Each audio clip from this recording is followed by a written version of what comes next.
আলাইকুম, কেমন আছেন সবাই? আলহামদুলিল্লাহ আমরা ভালো আছি। তো আমি আজকে একটা ঝটপট শরবতের রেসিপি দেখাবো। 2-3 মিনিটের মতো সময় লাগে এবং খুবই সিম্পল, সবাই পারবেন। এটা সবার ঘরেই থাকে এই উপাদানগুলো রোজার মধ্যে।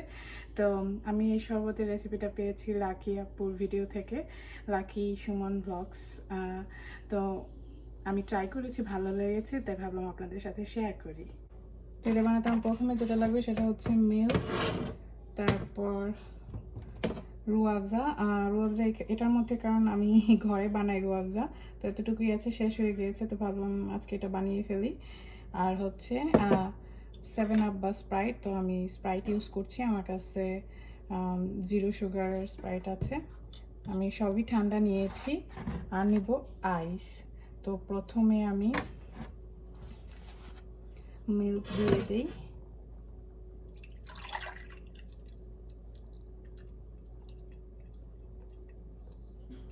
আমি 2 কাপ পরিমাণ মিল্ক দিয়েছি, তার মধ্যে রুয়াবজাটা ঢেলে দেব। রুয়াবজা যার যার সুইটের টেস্ট অনুযায়ী দিবেন, যেহেতু স্প্রাইটটা সুইট আমি সেহেতু বেশি রুয়াবজা দিইনি। তারপর আমি আইস দিয়ে দিচ্ছি।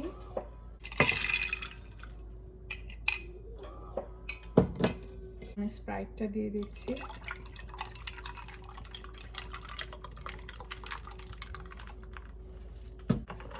আমি অলরেডি অর্ধেক ব্লেন্ড করে জারে ঢেলে ফেলেছি, কারণ একসাথে ব্লেন্ড করতে সমস্যা হচ্ছিল, জগটা ছোট হয়ে গিয়েছে।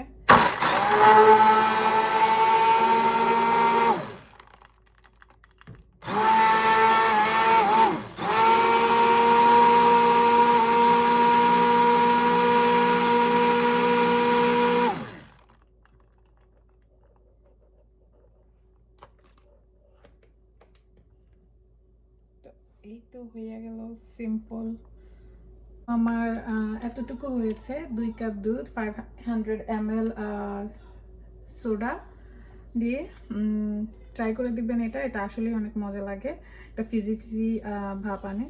ভালো থাকবেন সবাই, আর জানাবেন শরবতটা ট্রাই করে কেমন লাগলো, যদি কেউ ট্রাই করে থাকেন। আর বেশি বেশি করে লাইক, কমেন্ট, শেয়ার করবেন, আর অবশ্যই সাবস্ক্রাইব করতে ভুলবেন না আমার চ্যানেলটা। আল্লাহ হাফেজ।